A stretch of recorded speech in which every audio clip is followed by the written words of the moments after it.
নমস্কার। একটা কথাও বলিস না, অতিথির মতো দেখা করে চলে যাস। কিছুই করার নেই, শহরের জীবন খুব ব্যস্ত। যাই হোক, কি তুমিও যাচ্ছ শান্তা? আমাকেও শহরে নিয়ে যাচ্ছে জানো। এই, ভালো কাজ করছো মাকে নিয়ে গিয়ে। এটা আমার দায়িত্ব ছিল চাচা। রামানা, তুমি কি করছো? আমি বিশাল বিল্ডিং এর সুপারভাইজার, 20-30টা লোক আমার নিচে কাজ করে। আর কি চাই, কি বলো? নমস্কার মালিক। নমস্কার।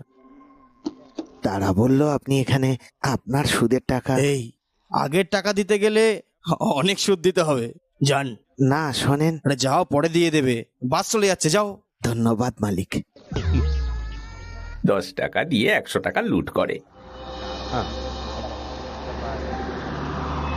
এখন উঠলে